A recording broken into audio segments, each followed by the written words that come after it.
Light, shadow and reflection. बहुत ही छोटा chapter है, बहुत सारी इन्फॉर्मेशन इसके अंदर है। तो इसमें हम लोग नए टर्म्स जानेंगे, जैसे ल्यूमिनस क्या होते हैं, नॉन ल्यूमिनस क्या होते हैं, कुछ पुराने टर्म भी जानेंगे जैसे ओपेक, ट्रांसपेरेंट, ट्रांसलूसेंट ऑब्जेक्ट, ये सब क्या होते हैं। शेडो के बारे में जानेंगे, एक नया कैमरा भी हम लोग बनाएंगे आगे चल के। जल्दी से शुरू करते हैं चैप्टर को, जानते हैं सबसे पहली हेडिंग की ल्यूमिनस क्या होते हैं, मतलब ल्यूमिनस ऑब्जेक्ट कौन से होते हैं। ये ऑब्जेक्ट वो होते हैं जिनकी खुद की रोशनी होती है, जैसे कि सूरज चाचू आपके हो गए, आपके घर में लगा हुआ वो बल्ब जो चमक रहा है, जिसकी रोशनी में आप पढ़ रहे हैं, वो सब क्या है, ल्यूमिनस ऑब्जेक्ट, जिनके पास खुद की रोशनी होती है। जिनके पास खुद की रोशनी नहीं होती है वो क्या कहलाते हैं, नॉन ल्यूमिनस ऑब्जेक्ट। जैसे कि चांद हो गया आपका, वो क्या करता है, दिन भर सूरज से रोशनी लेता है, अपने आप को चार्ज करता है, फिर डिस्चार्ज करते हुए सारी रोशनी में हमको दिखता है कि चांद आ रहा है। किसी दिन नहीं दिखता है तो इसका मतलब कि वो चांद की रोशनी उस पर, सूरज की रोशनी उस पर नहीं पड़ी। ऐसे ही आपके पास घड़ी होगी जो मेले में खरीदा होगा बचपन में, वो क्या होती थी, बल्ब के सामने रख दीजिए और बल्ब बुझा दीजिए तो वो चमकने लगती थी, रेडियम कहते थे उसको। वो सब क्या है, नॉन ल्यूमिनस ऑब्जेक्ट हैं, जिनकी खुद की रोशनी नहीं होती। नॉन ल्यूमिनस ऑब्जेक्ट में आप एक और चीज़ ले सकते हैं, जैसे कि हो गया आपकी कुर्सी हो गई, मेज़ हो गई, जिनमें खुद की रोशनी नहीं है वो नॉन ल्यूमिनस ऑब्जेक्ट, और जिनमें है वो ल्यूमिनस ऑब्जेक्ट। आगे बढ़ते हैं, अगली हेडिंग देखते हैं अपनी, transparent, opaque and translucent object कौन से होते हैं। ट्रांसपेरेंट ऑब्जेक्ट से शुरुआत करते हैं। ये वो ऑब्जेक्ट होते हैं जिनके आर पार आप देख सकते हैं, जैसे आपकी खिड़की में लगा हुआ ग्लास, उससे इधर उधर आपको दिखता है, वो एक ट्रांसपेरेंट ऑब्जेक्ट हो गया। ठीक, आप कोई सफ़ेद पन्नी ले लीजिए जिसके आर पार आप देख सक रहे हैं, वो ट्रांसपेरेंट ऑब्जेक्ट हो गया। और इसी का उल्टा ओपेक होता है। ओपेक ऑब्जेक्ट कौन से होते हैं, जिनके आर पार हम नहीं देख सकते। आप अगली बार कोई घंटी बजाएगा आपके घर की, तो आप चले जाइए दरवाजे के इधर खड़े होके, लाख कोशिश करते रहिए, सुबह से शाम हो जाएगी, आपको पता नहीं चलेगा कि कौन खड़ा है दरवाजे के पीछे, कौन अंदर आना चाह रहा है। तो वो क्या है, दरवाज़ा आपका लकड़ी का है, और लकड़ी क्या है, ओपेक ऑब्जेक्ट है, उसके आर पार आप नहीं देख सकते। ग्लास क्या है, आपका ट्रांसपेरेंट ऑब्जेक्ट है, उसके आर पार आप देख सकते हैं। और इन दोनों के जो बीच का टर्म है वो है ट्रांसलूसेंट, यानी कि ना आप इसके आर पार अच्छे से देख सकते हैं और ना ही आपको ये देखने से मना करता है। बीच का टर्म है ये, माने कि ट्रांसलूसेंट में आप ले लीजिए, किसी होटल में आप गए होंगे जिसमें आपने सॉफ्ट चुराई होगी, वो नैपकिन, उस नैपकिन को अगर आप देखिए ध्यान से, आर पार देखने की कोशिश करिए, तो आपको दिखेगा तो, लेकिन धुंधला धुंधला दिखेगा, पूरा तरीके से दिखाई नहीं देगा। तो वो क्या है, ट्रांसलूसेंट। अब नेक्स्ट हेडिंग हमारी आती है शेडो। शेडो जानने से पहले, रिफ्लेक्शन जानने से पहले आप ये जान लीजिए कि जो हमारी लाइट होती है वो ट्रैवल किस फॉर्म में करती है। उसके लिए यहाँ पे देखिए एक एक्टिविटी दी हुई है। एक्टिविटी में क्या है, ये लड़का अपनी नई किताबों पे कवर चढ़ा रहा था। अब कवर तो चढ़ गया, लेकिन बीच का जो खुखल होता है वो उसके पास बच गया है। अब ये क्या कर रहा है, एक उसने यहाँ पे कैंडल जलाई, और कैंडल जला के देखने लगा कि ये मोमबत्ती उसे दिख रही है कि नहीं दिख रही है आर पार। तो बिल्कुल सही बात है, दिखेगी। फिर उसके बाद इसने क्या किया, इसको थोड़ा सा मोड़ दिया। मोड़ने के बाद देख रहा है कि क्या ये कैंडल इसको दिख रही है, तो नहीं दिखेगी। क्यों नहीं दिखेगी, क्योंकि लाइट हमेशा स्ट्रेट पाथ पे चलती है, मतलब सीधी सीधी चलती है। इसी से शेडो का फॉर्मेशन होगा, अभी मैं बताऊंगा आपको। तो ये मोमबत्ती इसको नहीं दिखेगी। अब देखिए, इसको और अच्छे से समझने के लिए शेडो का एग्जाम्पल ले लीजिए।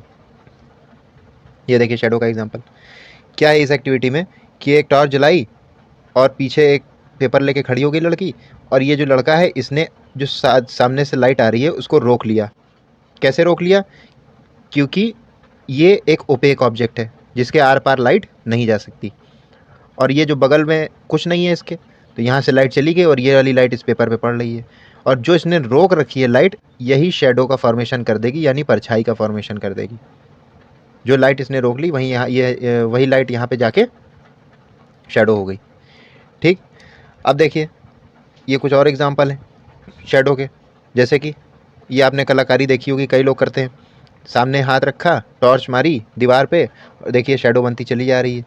ये अलग अलग शेप, ये देखिए कुत्ते का मुंह हो गया, ये चिड़िया के पंख हो गए, ये बकरी हो गई हमारी, ये सब अलग अलग कलाकारी हम लोग कर सकते हैं शेडो की मदद से। ठीक, शेडो आपने जान लिया। अच्छा, इसी स्ट्रेट फॉरवर्ड जो नेचर है लाइट का, उसी के ऊपर पिन होल कैमरा भी बना सकते हैं हम लोग। इस कैमरे से बस ये है कि इंस्टाग्राम पे फ़ोटो नहीं डाल सकते, लेकिन कैमरा हम लोग बना सकते हैं। तो एक कैमरा बनाने की क्या टेक्निक है, आप फ्लिपकार्ट पे सामान मंगाते ही होंगे, उसके दो गत्ते ले लीजिए। गत्ते ले लीजिए, एक बड़ा और एक छोटा, जो उसके अंदर फिक्स हो जाए, छोटा वाला। बड़े वाले में एक छोटा सा छेद कर दीजिए, पिन होल कैमरा यानी पिन से छेद कर दीजिए यहाँ पे। और यहाँ पे जो छोटा वाला है उसको चौखंटा काट के और इस जगह पे बटर पेपर लगा दिए, ताकि वो एज आ स्क्रीन आपके लिए काम करे। ठीक, फिर उसके बाद क्या करिए, बड़े वाले में छोटे वाले को रख दीजिए, और यहाँ से ऑब्जर्व करके देखिए, मतलब इस जगह से देखिए। इस जगह से देखेंगे तो आपको क्या दिखेगा, ये देखिए आपकी बुक में नहीं थी, ये इमेज में लाया हूँ अलग से आपको समझाने के लिए। जब आप इसको ऑब्जर्व करेंगे तो हर चीज़ आपको उल्टी दिखाई देगी इसमें। क्यों दिखाई देगी, क्योंकि ये बताती है कि कैसे लाइट स्ट्रेट ट्रैवल करती है। जैसे कि ये पेड़ है, अब अगर मान लीजिए ये पेड़ का सिरा ऊपर का हम लोगों को इसमें देखना है, लेकिन ये उल्टा दिख रहा है। क्यों दिख रहा है? कि क्योंकि लाइट ऐसे आके ऐसे इस छेद से पार नहीं होगी, ये घूमती नहीं है लाइट ऐसे ऐसे, वो सीधे ही ट्रैवल करती है। ये क्या है, ऐसे आ रही है और ये सीधे इस छेद से गुजर जा रही है। ऐसे ही नीचे वाली जो है वो भी सीधे गुजर जाएगी, यहाँ वाली भी सीधे आके चली आएगी, ये वाली भी सीधे। जो बीच वाला है वो एकदम बीच से निकल जाएगी, देखिए तभी तो ये बीच का हिस्सा और इसके बीच का हिस्सा सेम है। फिर ऊपर वाला हिस्सा भी सीधे आएगा, यहाँ देखिए, फिर उसके ऊपर वाला हिस्सा भी सीधे आएगा, फिर उसके ऊपर वाला, फिर ऐसे। तो ये मतलब ये सीधे ही आ रहे हैं, ये लोग इस छेद से सीधे ही निकल रहे हैं जो लाइट है। समझ में आई बात? इसीलिए हमको ये पेड़ उल्टा दिखाई दे रहा है। अब जल्दी से देख लेते हैं अपने लास्ट टॉपिक रिफ्लेक्शन को, और मिरर को भी देख लेंगे साथ ही साथ। रिफ्लेक्शन का मतलब कोई लाइट आ रही है सीधे और किसी ऑब्जेक्ट से टकरा के उसकी डायरेक्शन बदल जाना, यानी मुड़ जाना। वो लाइट सीधे आ रही थी, अब वो मुड़ गई, नाराज़ हो गई, तो इसी को रिफ्लेक्शन कहते हैं। ठीक।